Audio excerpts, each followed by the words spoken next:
बीडच्या केज तालुक्यातील मसाजोगचे सरपंच संतोष देशमुख यांची 9 डिसेंबरला निर्घृणपणे हत्या करण्यात आली।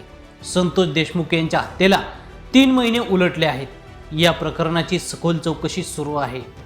यात अनेक धक्कादायक खुलासे समोर येत आहेत।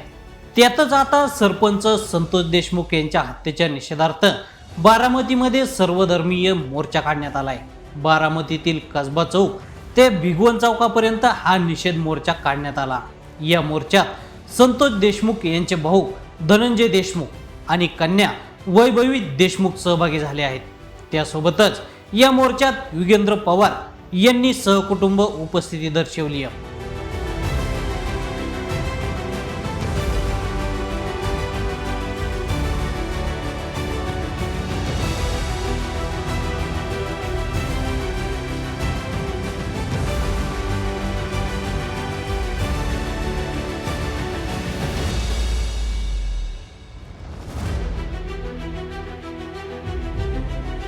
यावेळी धनंजय देशमुख आणि वैभवी देशमुख काय म्हणाले पहा।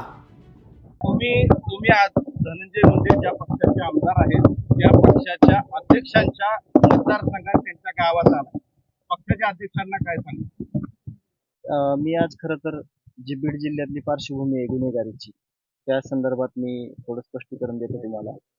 बीड जिल्ह्यामध्ये जी कायदा आणि सुव्यवस्था आहे त्या कायदा आणि सुव्यवस्थेमध्ये जो हत्या झाली त्याच्या अगोदरचा कालखंड असा होता की कुठलीही गोष्ट जी चुकीची झालेली आहे ती वेळेत तिला त्याच्यावर ताबा मिळवला नाही, चुकीला चूक म्हणलं गेलं नाही, म्हणून जी गुन्हेगारी जी तिथं वाढलेली आहे, जे अपहरणाचे प्रकार वाढलेले आहेत, या हत्या होण्या अगोदर जे स्टोर इन्चार्ज आहेत शिंदे साहेब आणि स्टोर मॅनेजर त्यांना अपहरण केलं होतं 28 मेला। त्यावेळेस जर ऍक्शन घेतली असती यंत्रणेनं तर ह्या पुढच्या कुठल्याही घटना घडल्या नसत्या किंवा तिथं जी गुन्हेगारी वाढलेली आहे त्याला राजकीय पाठबळ पण दिलं गेलेलं होतं। हे वेळोवेळी सिद्ध झालेलं आहे।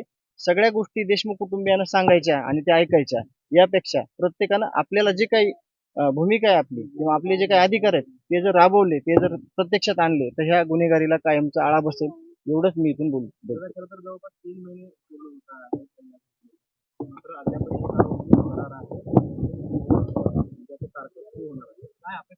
यावरून हे जी टोळी होती ती सराईत गुन्हेगारांची टोळी होती आणि ही पोलिसांसोबत सर्रास वावरत होती। तुम्ही काही सीसीटीव्ही फुटेज देखील बघितलेले आहेत।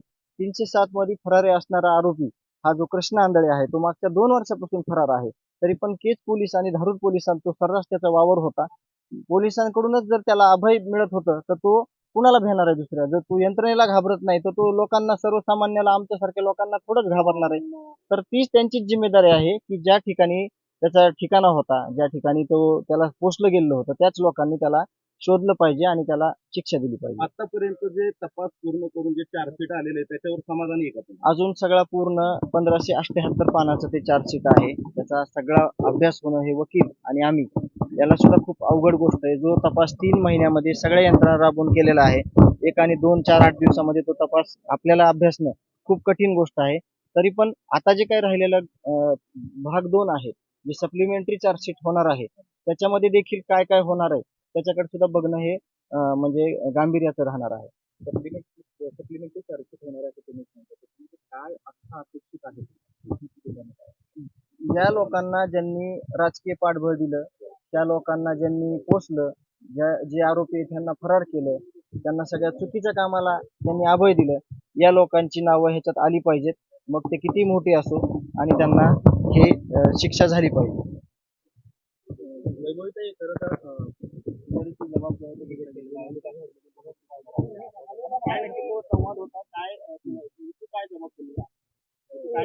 याबाबत तर मी नंतर बोलेल, पण आज आम्ही या बारामतीच्या मोर्चामध्ये माझ्या वडिलांची जी माणुसकीच्या दृष्टीने जी हत्या झाली आणि बीड जिल्ह्यातील जी वाढणारी गुन्हेगारी आहे, आमचा फक्त म्हणजे आम्हाला कुणावर राग नाहीये, द्वेष नाहीये, फक्त आम्हाला एवढं वाटतं की माझ्या वडिलांची ज्यांनी हत्या केली किंवा त्यांना मदत करणारे जे कोणी असतील किंवा ते प्रशासनातील लोक असतील किंवा इतर कोणी असतील त्यांना सुद्धा यामध्ये सहआरोपी करावं, आणि कारण की जी घटना आज घडली आहे ती नंतर घडू नये।